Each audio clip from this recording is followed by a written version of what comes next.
For most people who are trying to withdraw money from their portfolio, right? They say, well, I'm going to take 4 or 5% a year, the 4% rule, right?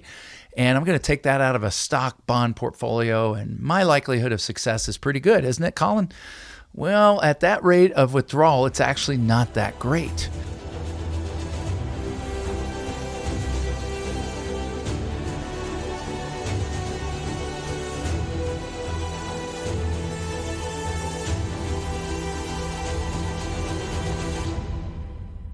Hey folks, this is Colin Richards, and once again, I'm thrilled to be back with you in this segment of the Lord and Richards Show. And in our previous segment, we introduced another layer in the Lord and Richards roadmap. It's a layer that deals with retiring confidently with income, having a written income plan. The important phrase to remember here is never run out of money before you run out of life. Well, there are a lot of things that a lot of people are doing to try to solve that problem. The good news is we don't have to guess our way through it. This has been done thousands and thousands and now millions of times by competent, capable advisors. And we can learn now from their successes and their failures. And at Lord and Richards, we're helping thousands of people just like you to develop that written plan. And we've learned what works and what doesn't. I want to start with the first piece of an income plan, which involves your non-guaranteed income sources, okay? There are things that most people employ in their portfolio that actually don't come with guarantees. In other words, we're not certain we can depend on those for our income. It doesn't mean it's wrong to use them, but it means just like any wise person, we're going to want to plan for when those things may potentially not come through for us. The first is Treasury Inflation Protected Securities, or TIPS for short. TIPS are great because a lot of people are looking for an inflation protection. The problem is our bouts with inflation tend to be in a defined period of time, often measured in years, not decades. However, retirement is measured often in decades, not just years. And so the problem is that the overall rates of return when you buy these kinds of treasuries tend to be very low. And although they may provide you with some level of security around inflation, they may actually hurt your long-term growth prospects because we need your portfolio to grow by much more than inflation. If inflation settles down to 2 or 3%, we want to get much better than that. We don't want you to simply stay level. And we also need your assets to grow to provide income that can potentially increase over the years. Another common problem that I see is complete reliance or heavy reliance on dividends. That is, stocks that you hold in your portfolio that issue you dividends that you can use as income. Now, don't get me wrong, there's some companies out there that can really put out some great income dividends, like 4, 5, 6% even. The problem is they're non-guaranteed. It's not guaranteed to provide you the income that you need for life. All we have to do is look up a few well-known cases. For example, I can't help thinking every single day when I turn onto Lucent Drive and enter the buildings that were formerly Lucent, that Lucent doesn't exist anymore and they're not paying a dividend.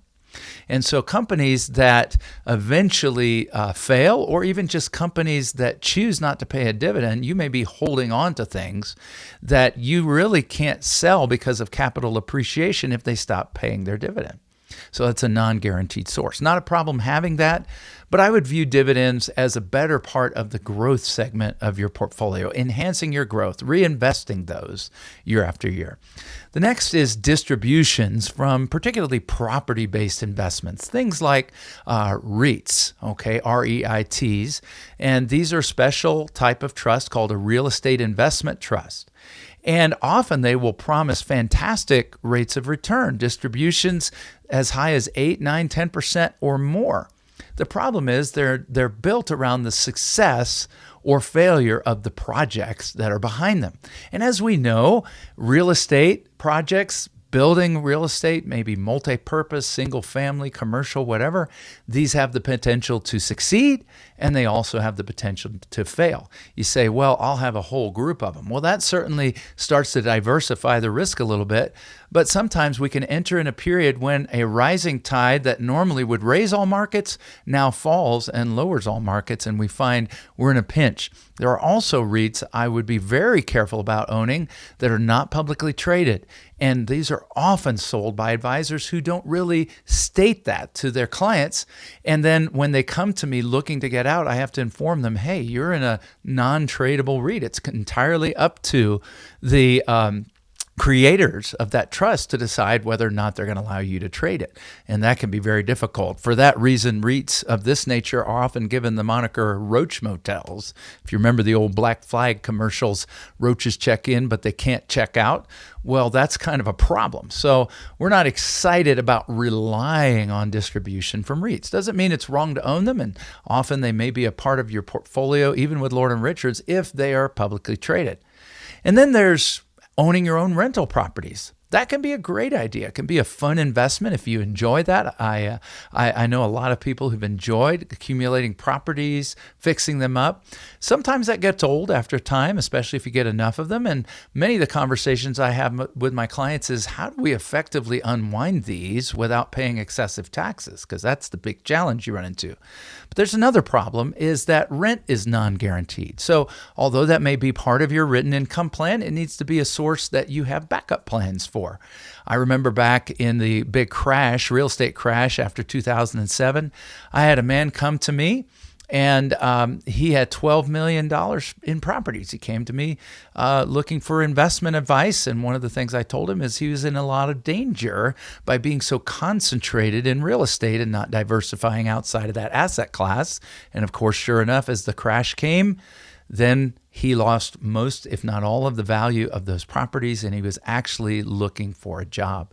I've also had conversations with people who are in things like corporate pensions. You say, well, those are guaranteed, right? Well, they're up to the solvency of the institution, the corporation that offers them. And we've seen significant issues. I've got folks that I know that were with Continental and lost their pensions because of the merger with United. So non-guaranteed doesn't mean you can't use them. For most people who are trying to withdraw money from their portfolio, right? They say, well, I'm going to take 4 or 5% a year, the 4% rule, right? And I'm going to take that out of a stock bond portfolio, and my likelihood of success is pretty good, isn't it, Colin? Well, at that rate of withdrawal, it's actually not that great. Studies have been done over and over and over again. I would just mention too a few key individuals like Wade Pfau, people like Moshe Milevsky, people who are part of prestigious institutions who have studied retirement and probabilities of success. Your real safe withdrawal rate from a blended portfolio of stocks and bonds actually lands nearer to 2 to 3%. That means if you had $1 million, only 20 to 30% would be your annual income. Doesn't feel like you're a millionaire when you're having to rely on those.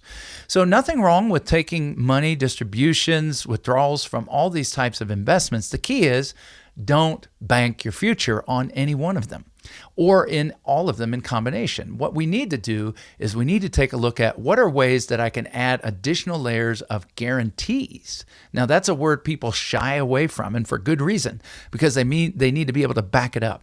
And so in our next segment, I'm going to tell you how you can guarantee that you will never run out of money before you run out of life. In the meantime, my team and I would love to visit with you right now. We'd love to begin a conversation around how you can retire financially independent without worry. It simply starts with a phone call.